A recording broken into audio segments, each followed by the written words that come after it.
Today. My name is Chad Curligan. I'm the Sales and Marketing Manager for ServPro of Salem West. ServPro is a national disaster cleanup and restoration company, close to 2,000 franchises nationwide. Harvey, thank you for the invite to participate in this webinar. I'm only looking to provide you guys, if you're watching or whoever's watching, with value, something that you could hear, listen to, maybe take a couple of notes. And when you leave today, that you'll have some ability to be confident in how you enter into somebody's home. So again, welcome to the Oregon Real Estate Inspectors Association. From what I understand, and from what Harvey mentioned, HVAC and fireplace technicians are a part of this group, and others. Now, I do realize not everybody that's on the webinar today is either an HVAC or a fireplace tech. But appreciate you guys attending and watching for this hour. Today is Friday, Friday the 17th. And it's a beautiful day down in Salem. Now, as you can tell from my background, I am broadcasting, or I am joining this webinar from a remote location. Usually I would be in an office environment, but my team has installed or implemented some safety measures so that we can continue working and that we can keep our clients and prospective clients safe and healthy. So my presentation format, at some point, I'll have a slide towards the end that'll have all of my contact information, and so you can write that down. But if you don't want to wait till then and you have to jump off, let me just give that to you now. So if you have a pen and paper handy, now would be a good time to take some notes. So it's ServPro of Salem West. My name is Chad. Telephone number to the office, 503-393-9999. At any time throughout the presentation, throughout the webinar, if you have a question, go ahead and write it down now, even if it's not anything that I'm talking about. If it's important to you to know, then it's important for this guy to know. So go ahead and start typing in your questions. And then as those come in, Harvey will field through those, and then we will answer them as best as possible with as much information as possible. I'm not showing a PowerPoint today. I do have some things written down for notes for key points that I want to address, but I'm not doing a PowerPoint today. I've got a few things to show you guys. And let's see, we're at 12:05 now. We're going to run for about 30-ish minutes, 35 minutes, and then we'll hit the Q&A towards the end. But I've got a lot of things on the PPE side to show you guys. Most of you are probably familiar with what PPE is, but there is actually training involved with utilizing your PPE. And there's some things that you might want to consider, or maybe you have implemented so far, as it relates to PPE. So just a couple of questions, and maybe you can type your response now. For those of you that are having to, your workload is busy and you're going into multiple properties, multiple homes, whether homes or commercial properties, how are you feeling? How are you feeling about the current state of affairs? We're in a time that's unprecedented. And for some people, it's a little crazy. And for other people, it's okay, just another day. We just practice a few more protocols. So how are you feeling today? How are you feeling today about what we're going through just as a marketplace? As in-home service providers, how are you feeling? So that's question number one. Go ahead and start answering that now. And also, if you're able to, why don't you just go ahead and say hello and what company you're from, and let's get that conversation going. Now, in terms of how you're feeling, next question would be, what action plans and protocols have you established for yourself and for your company? Maybe some of you folks are single sole entrepreneurship operators, or maybe you have a team of people behind you. How are you feeling, and what action plans and protocols do you have in place currently?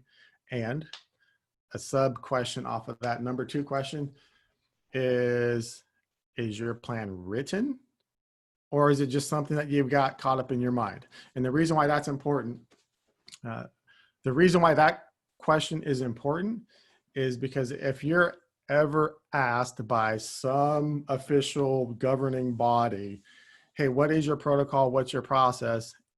And how is it documented that you've actually gone through those steps? So at Serpro, we do disaster cleanup restoration. That's water, fire, biohazard, which includes mold, sewage, and blood-borne pathogens. So the cleaning and sanitizing, we have written down procedures and protocols to follow. What that means for us is safety for us. You guys are only as safe as your written plan and the way you follow that plan. So for today, for today, we're gonna really delve in on the PPE process and protocols, what that looks like. And then I think what we can add to that, just as we have some time, is I'll toss in a few different stories of some things that I've experienced personally here at Serpro, and that's from all gamuts of services that we offer. Fortunately for us, we have to go into the home to provide our services, whether that's a residential or commercial property. And that's just providing the things that we do on a day-to-day basis. Now, we are considered an essential service because we're taking care of people's homes. But I also do realize that as a working person, you guys and what you guys do are essential, and those around you are essential also. Well, let's get into this. So I am certified by the IICRC, which is an interesting factoid, and I'll share that with you in just a second. The IICRC, you can go ahead and Google that, look it up, and see what that is all about, and I'll let you know why that's important. In Oregon, in this particular state, there is not a license in terms of water damage, fire damage, or biohazard cleanup and restoration. So pretty much, and what we're seeing a lot of today is we are seeing other people come into the marketplace as the cleaning experts. But in Oregon, there is no license to be a cleaning expert. You could just name it and claim it, which for some consumers isn't that great. But I am certified by the IICRC as a water restoration technician, fire smoke restoration tech, and also a trauma crime scene. Now, the trauma and crime scene certification, what that means is I can go into a property and I can lead a team in the proper care and disposal of blood-borne pathogens, however that got there. So that's crime scene, that's unattended death, that's other types of messes, and also animal messes or backwater in the attic space. So that's just a tidbit about me. So a couple of certifications that are national certifications, but in the state of Oregon, it's not required. We have it as a part of our company culture to provide our customers the best service. Now, getting back to you guys. So I hope you guys have a process in place to not only keep you safe, but also to keep your customers safe. I can only assume you're going into at least one house a day, but maybe for some of you, it's 3 or 4 or 5 places every single day to provide your services, whether that's an HVAC annual checkup, maintenance. We're going to the spring and summertime, so it's probably time for the cooling system checkup. And then as we get into the cooler months, back into the fall towards winter, October-ish, you're probably going to be doing a furnace checkup. And then in the interim, you're just servicing people's equipment. So here's what's important to know. With the amount of information that's come out regarding PPE, personal protective equipment, that's exactly what it's designed for, personal protective equipment. Your PPE is only as good as how you use it, how you put it on, how you don it, that's called donning, and then how you doff it, that's taking it off, donning and doffing. Certainly not names of people, but how you don the PPE and how you doff the PPE. At the end of today, my hope is that you gain one new tidbit of information that you hadn't thought of before, or that it's a reminder to keep yourself safe. So I've got a few things set out to my right, which would be on the lamp side. I've got a few things set out, and I'm just going to pull them up, and we're going to go through them real briefly. And then early on, there are some other things that we'll just kind of briefly touch on for just interesting factoids as we go through this. So hopefully you've got some questions already queued up that you're writing, and we can get the questions rolling in. That way towards the end, we'll have some of that. So here's one thing that's important. PPE is only as good as how you use it. But do you have PPE bag? That's my PPE bag. This is only for my PPE and my PPE only. For those of you that, and just so you know, it's mine. See that? It's got my name on it. So nobody else uses my PPE bag. We do not share PPE. I don't use a mask and then let somebody else use it. That's kind of disgusting. And I don't want to use anybody else's mask. So do you have a PPE bag? Yes? No? No? The reason why that's important is you want to make sure, the reason why it's important is every job site you go to, you want to make sure you have what you need to safely enter into the job site, safely enter in and come out safely. So that is a part of your PPE bag. And I've got some things again set up over here that I'll just show you, which most of you are familiar with now. And they're like gold these days. There you go. That's an N95, just a paper filter. Two uses for a PP or an N95 face mask. The first use is to protect yourself, right? So you're not breathing in, generally with these dust and dirt, and I don't know if it captures droplets, but it is a first mechanism, a mechanical way to reduce the possibility of inhaling dirt, debris, and other contaminants in the air. It is not 100% effective. It's only as effective as the person using it. So two things. So breathing in this way, right? Breathing in this way.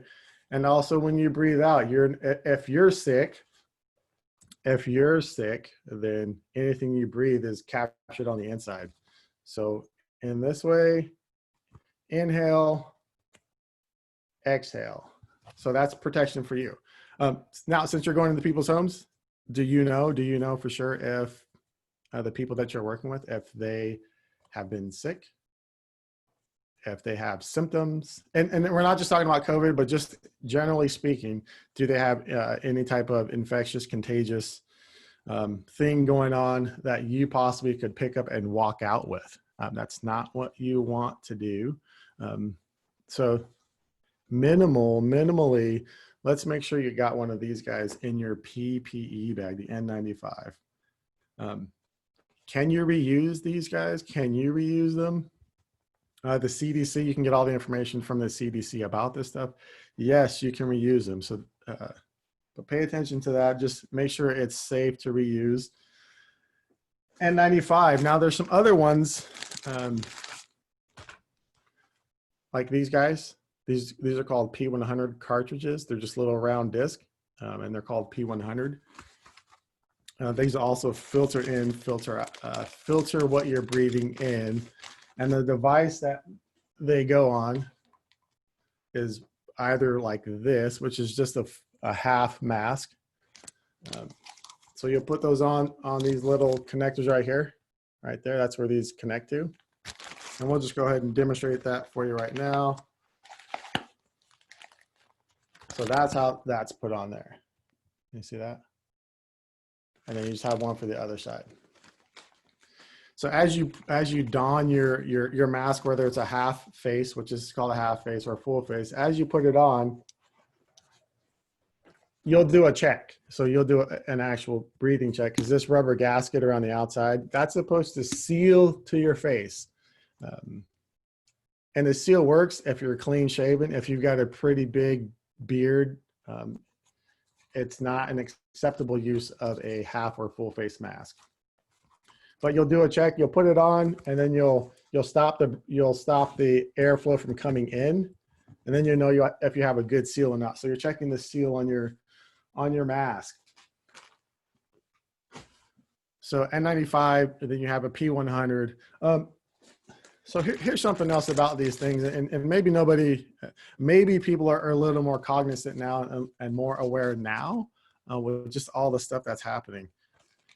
In this package for the P100, this is not advertising for this company, but for the P100, here is, okay, so get this, here is, it's in multiple languages, but here is the user guide.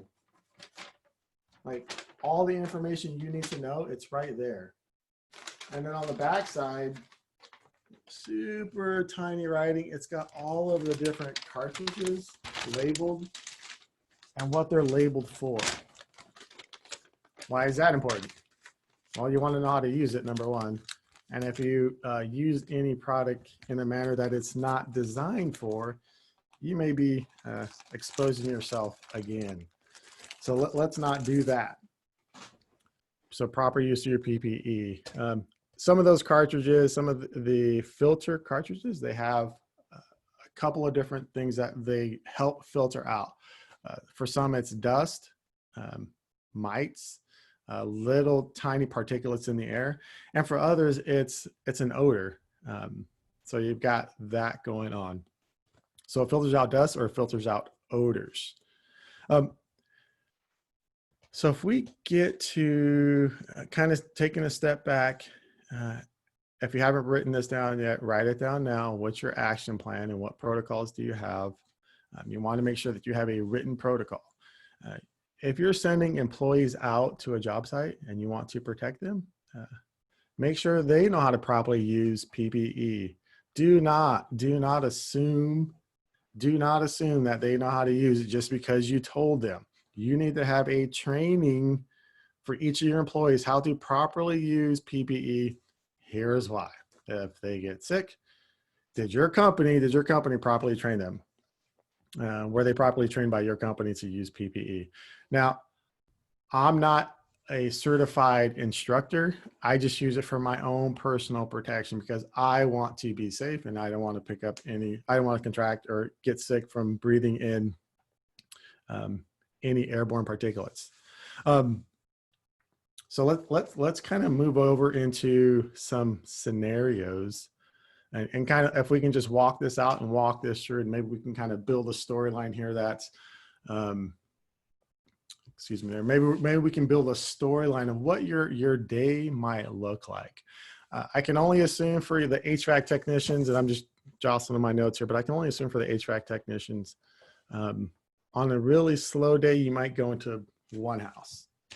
On a really busy day and you're putting in the miles and you're stepping on the gas pedal, you're in 3 or 4 or 5 different homes. Can you say without a doubt, that that home is safe to enter into? Yes? No? Safe to enter into. So if you have doubts in the current environment that we're in, it's probably prudent to use PPE to go in for your protection and the protection of the customer that the house that you're currently in for the occupants there, and for the other homes that are downstream. Another part of PPE, which is pretty simple and probably a little more difficult to find some stuff these days. These guys, little shoe booties right there. Disposable shoe booties. Now, why do you want disposable shoe booties? Twofold. You don't want to pick up dirty stuff on your shoes. Yeah, you just don't want to pick up contaminants from somebody's house and put those on your shoe and then transfer those contaminants into somebody else's home. And that could just be mud, okay? Or other stuff, but you just do not want to transfer dirt and debris from one home to another home. So you would be actually the carrier, the dirty carrier. Look at that, dirty carrier. So there's two things just on the PPE. We have N95, we have a half face respirator, and then we also have a couple other things. So going back to the scenario, 1 job, 2 jobs, or 5 jobs per day, the better you are at protecting yourself, the better you'll be at protecting your customer and the customers throughout the day. Is there a cure for COVID-19? Currently, CDC says no. So do everything in your power to remain clean and sanitary in your workspace. Okay, so moving on with PPE, I showed you the half face. Now I want to show you a full face. This is a full face mask. It could give you the Darth Vader effect when you, actually it does give you the Darth Vader effect. But here's, I want to show you first on my full face mask. If you can see that there, it says clean. And then I have another bag that says dirty. Why is that important? Well, you want to know if it's clean or dirty. You want to put on a dirty mask or a clean mask? Do you want to take a dirty mask into a new project, into a new customer's home? No, you don't. In our work, in our line of work, when we're doing any type of blood-borne cleanup, so we'll make sure we don all of the appropriate PPE when we go into the property. We'll make sure we do a full inspection, and we are using blood detection chemicals to know where there's any blood spots. That's our protection. PPE is only as good as the person practicing the protocols. And if you don't have a written protocol down, that was not good for you. The same cartridges go right there. Those are the same, like the P100, the pink disc, it goes right there. And then there's some other cartridges that you can use based upon the environment that you're entering into. After you're using your PPE, okay, after you use your PPE, you want to have a workstation outside of the property where you're taking off all of your PPE, and appropriately sanitizing it. So for your full face mask or your half face, have these are just disposable wipes for your mask. Can you see why having a PPE bag is important? You want to make sure you have everything in there to take care of you and your customers. Let's see, we're moving along pretty good. I'm glad you guys are still with me here. Now let's get to you guys. Let's get personal to you guys. What have you done recently, or have you been in any projects recently where you were nervous going into the property? For some reason, you had some nerves about you. You were doing an HVAC, maintenance, HVAC checkup, replacing out switches or electronics or all the stuff that you have in the HVAC system. Your ability to protect yourself and your ability to wear the appropriate PPE is vitally important, because you, my friend, do not want to pick up something and bring it back to your property. That's where if you've been in the industry for a long time, that's where that are commonplace, and the services that tend to be commonplace, right? I'm going to go and change out a thermostat, and that's going to take me 30 minutes or an hour after all the programming. Or I got to change out the furnace filters. That's going to take me an hour and a half to do a whole system checkup and replace the filters.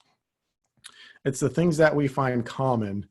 The things that we do day to day, those things tend to pose the greatest risk. So here's a real life example. We did have a team, and this is years back. We were out on a storm project where we sent a group of people to go do work. And as you're working in a property, so this is just how quickly the commonplace things could hurt you. So you're working, you're doing some stuff, and then you think, oh my goodness, I need an extra set of hands because I can't do this and do this. So here's what I do. Did you catch that? Real quickly, you're transferring anything on your hands, even if they're clean. Um, not clean. You're transferring anything on your hands to your pen to your mouth. And what do they say currently about COVID? The way you could contract, or the way you can be infected. Yeah, they say it's droplets or breathing. So just simple like that. Our challenge moving forward is, how do we respond and how do we still provide a great service to keep everybody safe? Not only that, how do we use that as a marketing advantage for your company? Hopefully some of you guys, hopefully you've thought about that already. But if you haven't thought about that, this could be your marketing advantages when you pick up the telephone call and somebody wants you to come in and provide services. And why should you, ABC company, earn the right to serve clients these days, right? Because none of us have the right any longer, because people are leery. They're leery of the unknown. The other day I went to shake a fella's hand. That's just out of what and then he kind of pulled back, and okay, well, and this wasn't a job site, but he pulled back a little bit. It caught me off guard, because commonplace for me is reach out, extend a hand. So let's so PPE, I've kind of beat that up a little bit, with the exception of the things that most people are finding nowadays are gloves, right? More and more people are wearing gloves. Years ago, Michael Jackson was wearing a glove, and he had a bunch of sequins on it, and people made fun of him, but now we're all wearing gloves. So as you're putting on your gloves, as you're donning your latex gloves, something important to know and to maybe think through, PPE is not a 100% fail-safe system. It is just a protection system to mitigate future risk of things that you're aware of, and some things that you're not aware of. So let's take your gloves to protect your skin, and let's take you're out grocery shopping and you grab a pen. Okay, you grab a pen, and then you grab your car keys, right? You grab your car keys. Oh, and then you grab your mask. Grab your mask. Okay, then you take your mask off, and then you're grabbing all kinds of stuff. You kind of get the picture. You're touching all of these things with your glove hand, with your gloves. Glove hand is a baseball term, but you're touching all these things with your gloves, things that potentially could be contaminated with your gloves because you want to protect your skin. That is great. Something that you can add to that to make sure you're providing as much peace of mind as possible for yourself and those that are with you is have some sanitizer with you. Some type of sanitizer with you. And so what we're working and we're doing stuff before we take the gloves off, we spray sanitizer on our hands. And then just like so now we're sanitizing the glove to reduce the possibility of contaminants getting on our gloves. So that's one part of using the gloves. Gloves are not good for touching everything and then bringing everything back into your house if all of the things you touch potentially have contaminants on them. But maybe shopping carts, right? Maybe shopping carts are pretty dirty these days. How about taking your gloves off? You know how to properly take your gloves off. There's training to take latex gloves off if you're trying to protect or minimize the risk of you picking up something. So you pinch about a half an inch below the wrist. You can see it right there, about a half inch below the wrist. And then that's where you pull from. Okay, that's how you take a glove off. And then you take that glove, the one you just removed, you ball it up. And to take this glove off with your clean hand, you insert your finger underneath the band and you pull out and down. So now the glove number 1 is off and glove number 2 is inside out with glove number 1 on the inside. So that's the proper doffing of using latex gloves. Do not be cheap with latex gloves. Try not to use them all day long because you're just touching everything. Use latex gloves and sanitizer. So let's talk about sanitizer a little bit. There's sanitizer and there's disinfectant. I've got this one labeled. I have it labeled. It's blue and it's got a blue lid. So I know what's in the bottle. And this is my bottle of sanitizer. Let's talk about sanitizer. How does it work? How does it work? Does sanitizer does it have directions? Does it have directions? What do you say? Yes? No? Yes? No? All products have directions on their appropriate use. Not only that, products like in a squirt bottle that you're using to sanitize hard surfaces or disinfect hard surfaces have manufacturer directions. Go figure. They actually tell you how to use them. And here's where most people fail with sanitizer, especially on hard surfaces, which we're kind of doing a lot of that cleaning now. Most people fail with sanitizer because they don't read the directions and they don't allow it to dwell. Each particular type of sanitizer has a dwell time. Here's what that means. I apply the product, whether it's in a squirt bottle or via a rag of some sort.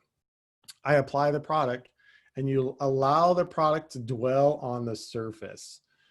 Some products have a short dwell time that might be a minute or less, and some other products have a 10-minute dwell time. 10-minute dwell time. What that means is the product in its wet stage should be on a surface for at least 10 minutes to properly work according to the manufacturer label. What does that mean when you go into somebody's home? If you're touching doorknobs, right? If you're touching doorknobs, if you're touching thermostats, fireplace technicians, you guys are touching items that homeowners are touching all day long, right? Especially, maybe not so much now, but maybe the thermostat. And then as we get into the hot or the cooler temperatures, turn the fireplace on, turn it off. There you go. If it's electronic or a gas fired and it has a switch. Protect yourselves. So, you know, those are a couple of things with PPE. With COVID, my team has done some confirmed site cleanups with coronavirus. Confirmed site cleanups where companies are saying, hey, we have a confirmed, we have an employee who had positive test results for coronavirus COVID-19. And our job was to go in and clean and sanitize the entire space. So we've done 10,000 square feet. We've done smaller spaces than that. Cleaning and sanitizing, two-step process. There was a video that you'll get after today's seminar with one of my teammates, that one of my teammates produced to illustrate what's the difference between cleaning and sanitizing. And it's a pretty simple idea, but certainly it's not practiced consistently. So sanitizing would be taking a squirt bottle and just putting that on your hands, wiping your hands. That's just sanitizing, but all you're doing is putting sanitizer on dirty hands. Even if you can't really see a bunch of dirt on your hands, you are picking up very small particulates of just dirty stuff. So that video will be coming out at some point by Spire Management Group. And it's a really good video that I would suggest once you get it, share it with others because it will make a difference in how you use your products. So for the home inspectors, here's something interesting. We perform attic mold cleanups and mold mitigation and roof decking, staining. We remove that kind of stuff too. I was in a place down in Walport, close to the Alsea River. I think that's kind of where that was at. But it was in Walport. I was doing an attic inspection, and I don't know how you guys do this day in and day out, but this was the only time that this particular thing happened to me. I was in the attic space. I've got my headlamp on, I've got my notepad, and I'm like just taking some notes, and I'm looking at stuff, and I'm taking pictures. And then I'm looking down the gable end, right? The gable end. I'm looking down the gable end, and then I turn away, and then I'm looking back down again, and okay, and I kind of go back, and with my attic or with my headlamp on, and then this time I turn, and I see this like whew, this bat like coming straight at me. So I ducked out of the way, almost hit my head on a roof rafter, and I may have screamed a little. No, it wasn't. I may have grunted a little bit. It was probably more like a grunt. But I do know the home inspectors kind of find themselves in some precarious positions sometimes, just like my team. PPE, safety, weird stuff that happens if you're touching. And for the HVAC guys, yeah, HVAC guys, home inspectors, when you go down under into a crawl space, it's a small and tight space, and some of the crawl spaces you can almost just sit and have a picnic in, and others are confined, like really tight, and you're having the snake and slither through there all over the plumbing lines, and hopefully you don't damage anything, and hopefully you don't damage the flex ducting that's down there. Personal protection related to being in the crawl space. Here's what we do. As best as we can, depending on resources and availability of manpower, we'll send 2 people out to do a crawl space. The reason why is a safety precaution for the person going into the crawl space. Stuff could happen. I mean, you might pass out. You might end up taking an extended break or a nap down there while you're checking, social media. Hey, look at me, I'm in the crawl space. But it's good to have 2 people, one person on the outside as the spotter and somebody else on the inside to actually do the work. So make sure you have a spotter. If you don't have a spotter, call somebody that you know. Call a friend. Hey, I'm going down into this crawl space at such and such place. If I'm not out, or if I don't touch base with you in a half hour, you call me. That way you're just kind of doing this buddy system and checking up the buddy and making sure people are just safe. That doesn't do much for COVID, but since we're just talking about personal protection, it does play a part there. So HVAC people, keep your hands clean, use personal protective equipment, right? For the fireplace technicians, kind of the same thing. Just you got to protect yourself. And also the home inspectors, if you guys are going down the crawl space, if you're by yourself, call your company. Hey, I'm going in. If I'm not out in 30 minutes, call me, kind of a thing. All right. It looks like we got Harvey back up, and we might have some Q&A time. A few questions there. Yeah, we've had quite a few questions. So can you hear me, guys? Hear me there? I can hear you just fine. Awesome. So let me get through some of these questions. The first one we had was, the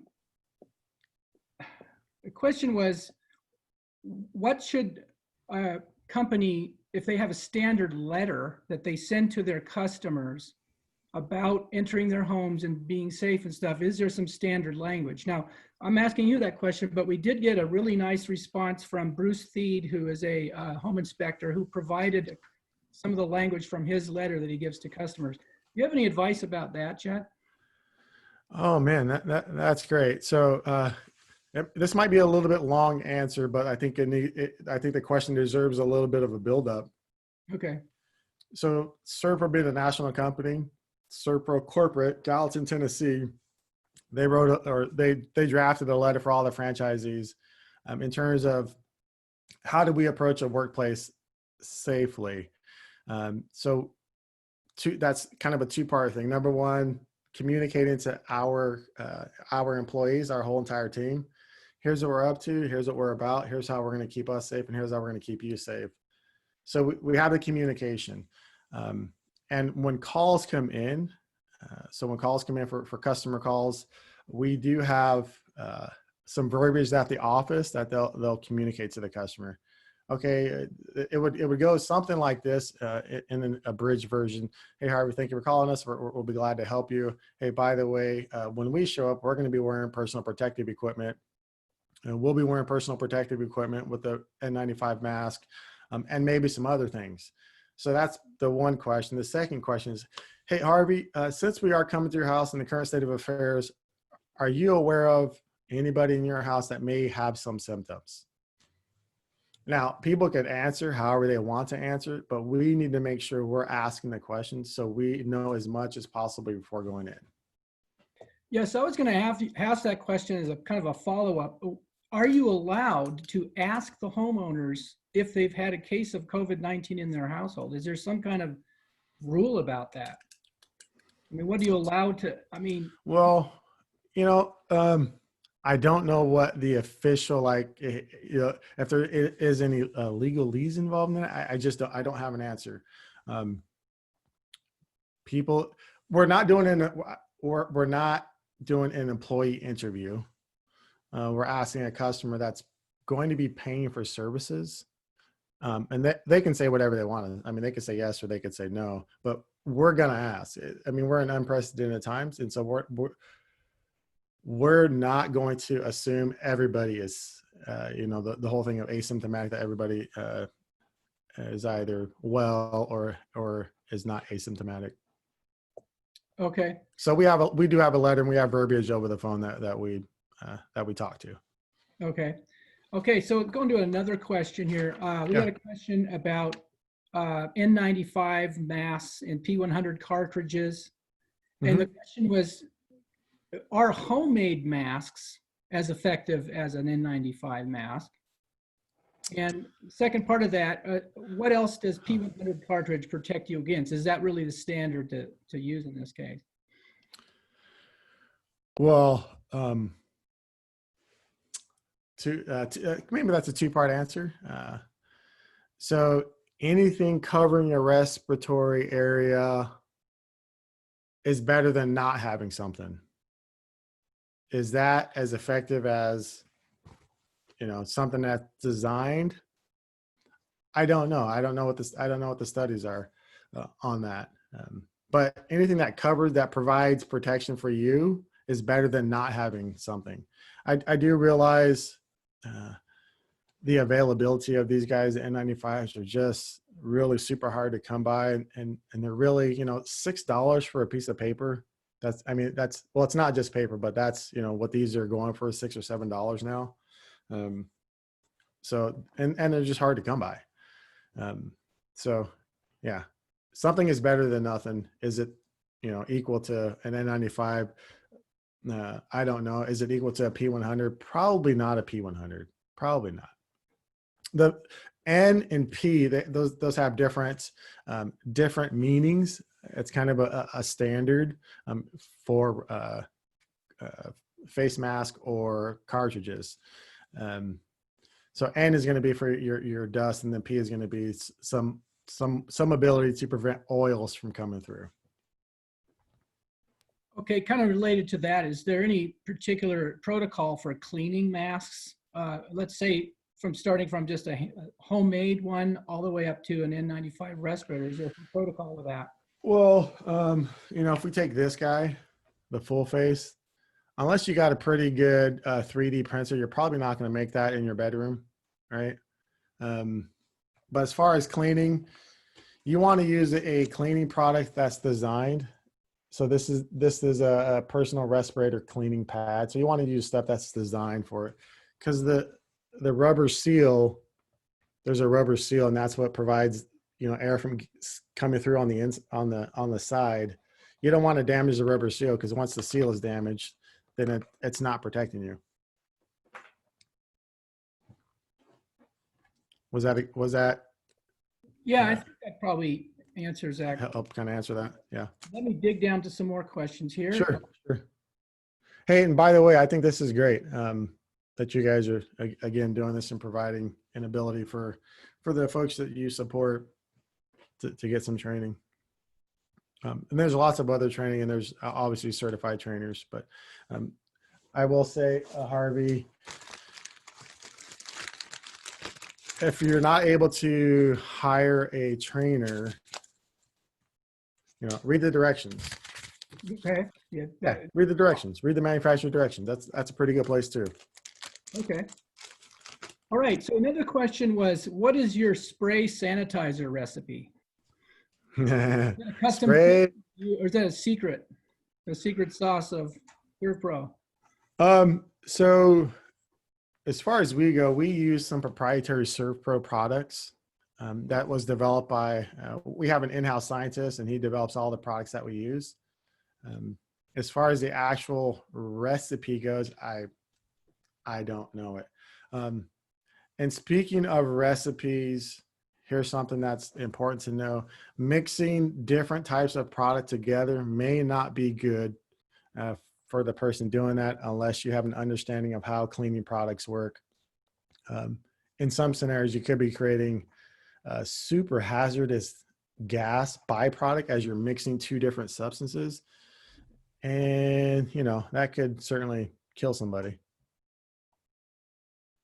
Yeah, that's a good point. You hear the stories about people who mix bleach and, other. Bleach and, yeah, ammonia. I mean, yeah. Create this toxic gas. That's awful. So don't try to, I guess the point there is don't try to make your own sanitizer just out of your. No, there's plenty of things. Well, it might be a little bit harder to find some items now, some sanitizers or disinfectants now. Right. But yeah, let's not try to make your own concoction unless you're a scientist and you have experience doing that kind of stuff, because you certainly don't want to become sick, and you don't want to harm the customers that you're actually there to serve and to help. Okay. One other question we had was when you talked about the use of respirators, masks, gloves, wiping anything down, is there any other things someone should do in a home to keep it safe and you safe and the customer safe that you might have not talked about already? Yeah. So as far as a service provider, number one, keep yourself safe, and thereby keeping yourself safe, you're keeping customers safe. Okay. Right? So keep yourself safe. If you keep yourself safe, you're keeping customers safe. Number two, every customer situation is different, and every customer job is a different job. Let's not approach each job as the same thing, because when we become too familiar with PPE, then we risk actually not using it. We risk not using it appropriately, and we risk making errors, minor judgment errors. So let's not do that. I did have a comment from one of our participants that the Yeah. CDC has some recipes for disinfectant on their website. So that could be a place you go find some information on that one. That great point. The CDC does have some recipes, and it's not mixing a bunch of different products together. It's more like chlorine, bleach, and water is kind of what they have on their website. Yeah, so if you certainly can follow what they're putting out there. Just make sure, the idea could be, oh, well, if I do a 1-to-1 ratio, 1 cup of bleach, 1 cup of water, well, if that's good, then maybe 2 cups of bleach and 1 cup of water is better. You just want to make sure that the ratios that you're using are not obnoxious for people, or wouldn't harm people. Some people may have a adverse reaction to the odor of bleach. If you can find it. It's so hard to find sanitizers nowadays, and bleach, that is, it's kind of like the new gold these days. Well, yeah, I was seeing a report on the news about a run on Everclear at liquor stores. Really? Is that for drinking purposes, or is that for sanitizing? I don't think so. No, I don't think so.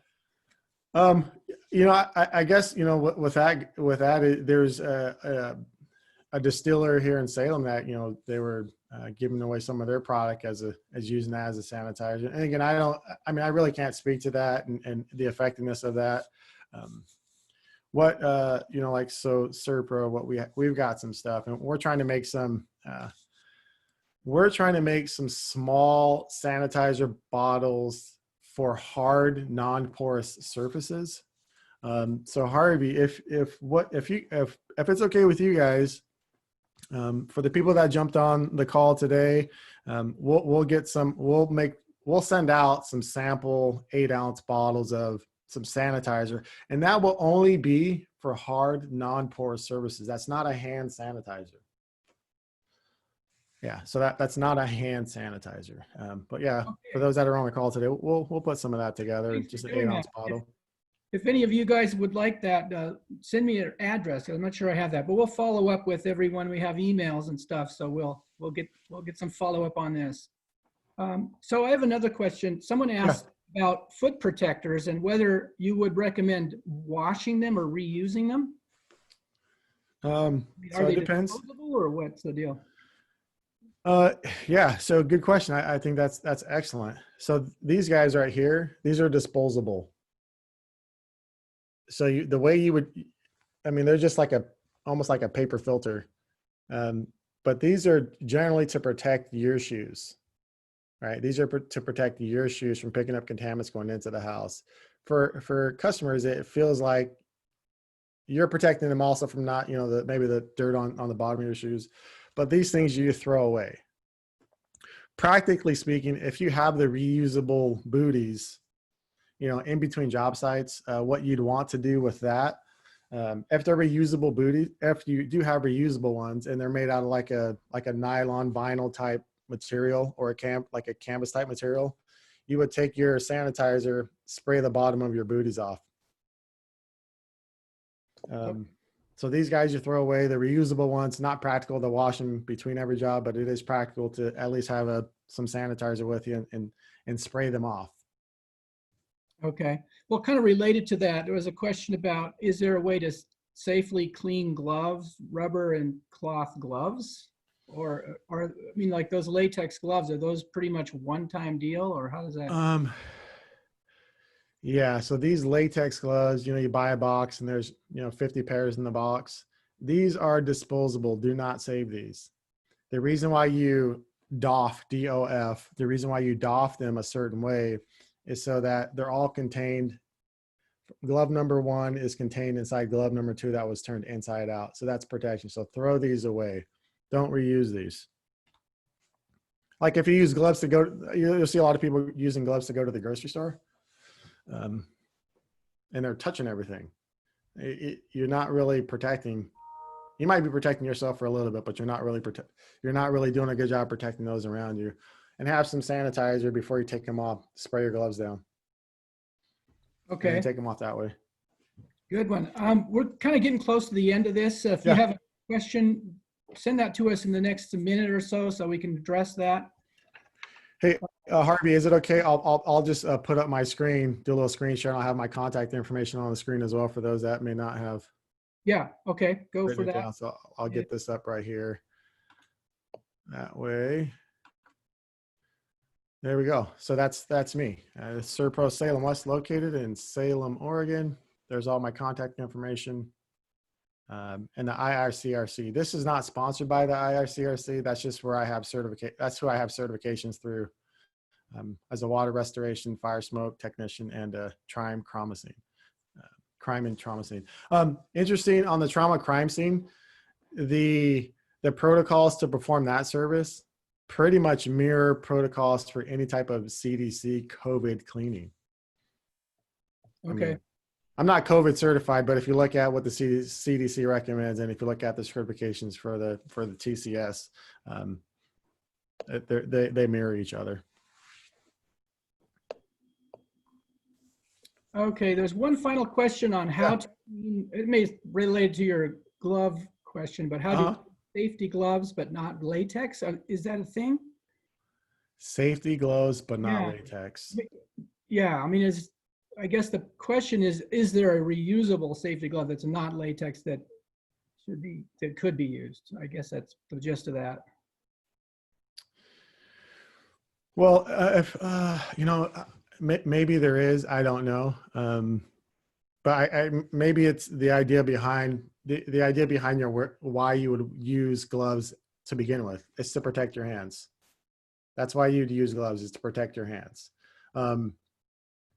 So if you're using a pair of gloves and you're taking them off and then putting your hands back in them and then taking them off and then putting your hands back in them, I mean, you could just, you're creating exposure hazards, right? So your gloves are to protect your hands. If you want to protect your hands from dust, dirt, debris, or possible other, virus contaminants, you just want to use latex gloves and then throw them away.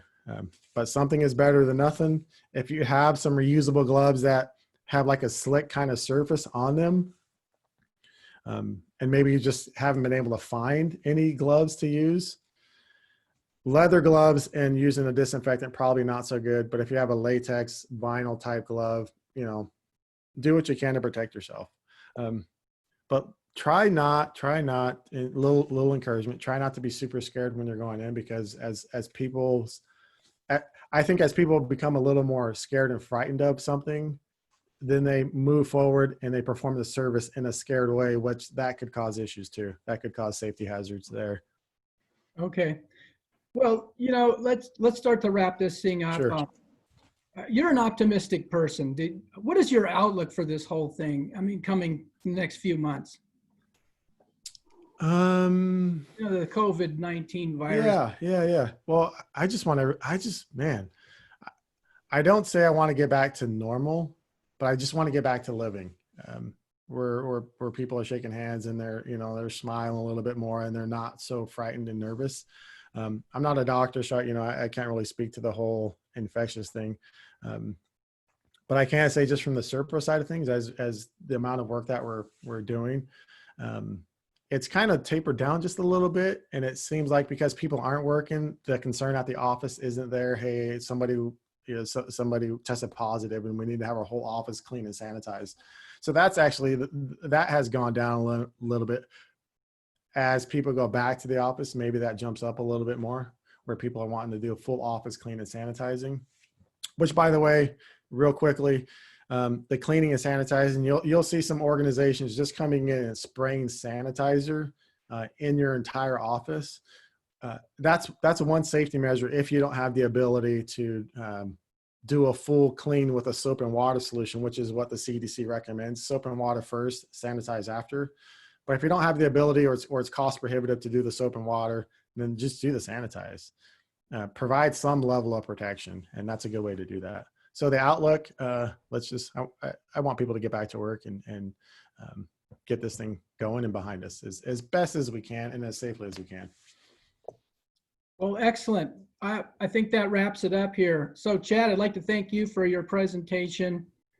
You saw his contact information there. For those of you who are home inspectors, we'll be sending you a certificate for 1 hour of certified home inspector credit. That's OCHI credit.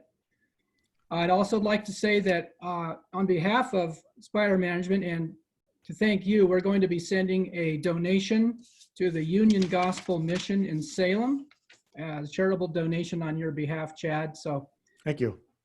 I'd like to thank everyone for participating today. Go out there, be safe, and we will catch you on the next seminar. Thank you so much. Bye-bye. See you guys. Take care.